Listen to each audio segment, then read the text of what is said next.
पिंपळनेर येथे जगद्गुरू नरेंद्राचार्यजी महाराजांच्या पादुका दर्शन सोहळ्याचे ध्वजारोहण व भूमिपूजन संपन्न।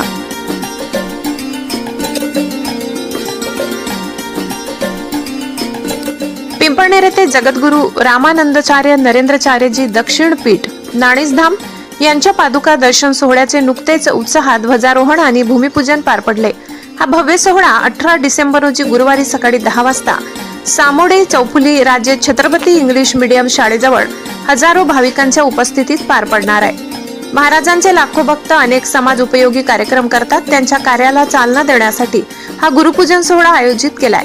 जिल्हा महिला प्रमुख हिमाक्षी चौधरी यांनी महाराजांच्या विविध सामाजिक कार्याची माहिती दिली। या कार्यक्रमासाठी खानदेशातील धुळे, नंदुरबार, नाशिक जिल्ह्यातून सुमारे 30 ते 40 हजार भाविक उपस्थित राहतील। यावेळी श्रींच्या पादुकांची भव्य शोभायात्रा, गुरुपूजन, प्रवचन, उपासक, दीक्षा आणि महाप्रसाद असे विविध कार्यक्रम होतील। हिमाक्षी चौधरी, संदीप खेरनार, अशोक वाणी, सुखराम गायकवाड, विलास पाटील, शिवाजी सांगडे यांनी खानदेशातील सर्व भाविकांना या सोहळ्याला उपस्थित राहण्याचे आवाहन केले। Bureau report, Pimpalner. सहसंपादक अनिल बोराडे। जय श्रीराम।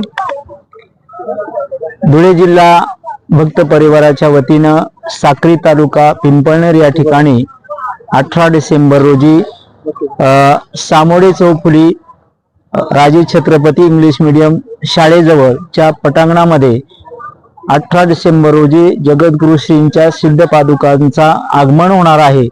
त्या निमित्तानं त्या ठिकाणी सुरुवातीला शोभायात्रेचं आयोजन करण्यात आलेलं आहे। शोभायात्रा कार्यक्रमस्थळी आल्यानंतर त्या ठिकाणी सिद्ध पादुकांचं षोडशोपचारी पूजन होईल। पूजन होत असताना 500 जोडपे कमीत कमी गुरुपूजनाचा लाभ घेण्यासाठी त्या ठिकाणी बसणार आहेत। कार्यक्रमाच्या दिवशी 1500 भक्त उपासक दीक्षा घेणार आहेत। याचा अर्थ ते खऱ्या अर्थानं सांप्रदायिक विचारांशी जोडले जाणार आहेत आणि या संप्रदायाच्या वतीनं अनेक प्रकारचे सामाजिक उपक्रम साजरे केले जातात। त्यात उदाहरण द्यायचं झालं तर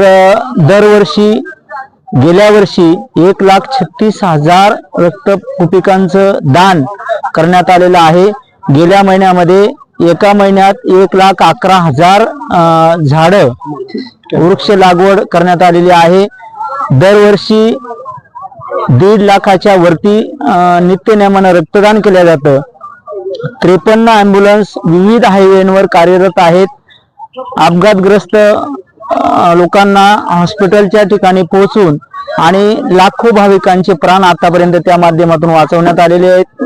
नाणीजधाम या ठिकाणी वेद पाठशाळा सुरू करण्यात आलेली आहे। विविध समाजातील विविध मुलं वेद अध्ययन करून आज त्यांच्या स्वतःच्या पायावर ते पौरोहित्य करून स्वतःच उपजीविका चालवतात। स्वयंपूर्ण त्यांना बनवण्यात आलेले आहे।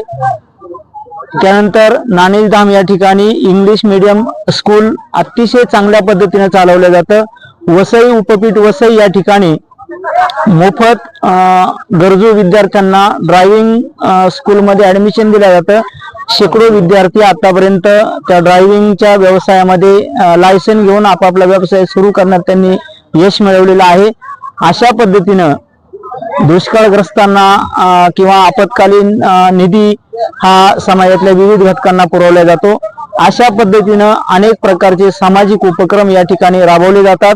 जवळजवळ 165 देहदान विविध गव्हर्नमेंट हॉस्पिटलांना करण्यात आलेले। त्या माध्यमातून त्या देहावर प्रत्यक्ष अभ्यास करून अनेक तज्ञ डॉक्टर तयार होण्यासाठी या संप्रदायाच्या वतीनं योगदान देण्यात आलेले। मला वाटतं 90 अवयवदान करण्यात आलेले आहेत। काहींनी आपली त्वचा दान केलेली, काहींनी डोळे दान केलेले। अशा पद्धतीने अवयवदान करून विविध लोकांना, विविध पेशंटना त्या माध्यमातून हातभार लावण्याचा प्रयत्न या संप्रदायाच्या माध्यमातून झालेला आहे। आणि आता आजपासून 21 तारखेपर्यंत जवळजवळ 1.5 लाखाच्या वरती वनराई बंधारे बांधण्याचा उपक्रम आजपासून सुरू झालेला आहे। अशा पद्धतीनं विविध प्रकारचे कार्यक्रम या संप्रदायाच्या वतीनं राबवले जातात. आज त्या कार्यक्रमाच्या अनुषंगानं ध्वजारोहण समारंभ, विधिवत स्वामींच्या सिद्ध प्रतिमेची स्थापना हे कार्यक्रम 100-150 भाविकांच्या उपस्थितीत पार पडलेला आहे. आणि 18 तारखेच्या या सिद्ध पादुकांच्या चरण दर्शनासाठी, त्यांच्यावर डोकं टेकवण्यासाठी आम्ही सर्व सांप्रदायिक गुरुबंधू भगिनी, शिरपूर तालुका असेल, धुळे तालुका असेल, शिंदखेडा तालुका असेल, साक्री तालुका असेल, पिंपळनेर, पंचक्रोशी असेल, या सर्व समाजाला विनंती करतो की या कार्यक्रमाचा लाभ घेण्यासाठी, जगद्गुरु श्रींच्या पादुकांच्या दर्शनाच्या माध्यमातून आशीर्वाद घेण्यासाठी आपण बहुसंख्येने या ठिकाणी उपस्थित राहून या कार्यक्रमाचा आनंद घ्यावा. उपस्थित सर्व भाविकांना महाप्रसादाची जय्यत व्यवस्था या ठिकाणी करण्यात आलेली. जवळजवळ 15,000च्या पुढे या ठिकाणी भाविकांची उपस्थिती असणार आहे. अशा पद्धतीचा हा कार्यक्रम अतिशय भरदार आणि चांगल्या पद्धतीनं या सर्व भक्त परिवाराच्या माध्यमातून साकार होणार आहे. आणि परत एकदा जाता जाता सर्व धुळे जिल्ह्याला विनंती करतो की सर्वांनी या कार्यक्रमाचा लाभ घेण्यासाठी आणि जगद्गुरु श्रींच्या सिद्ध पादुकांचा आशीर्वाद घेण्यासाठी उपस्थित राहावा. जय सियाराम.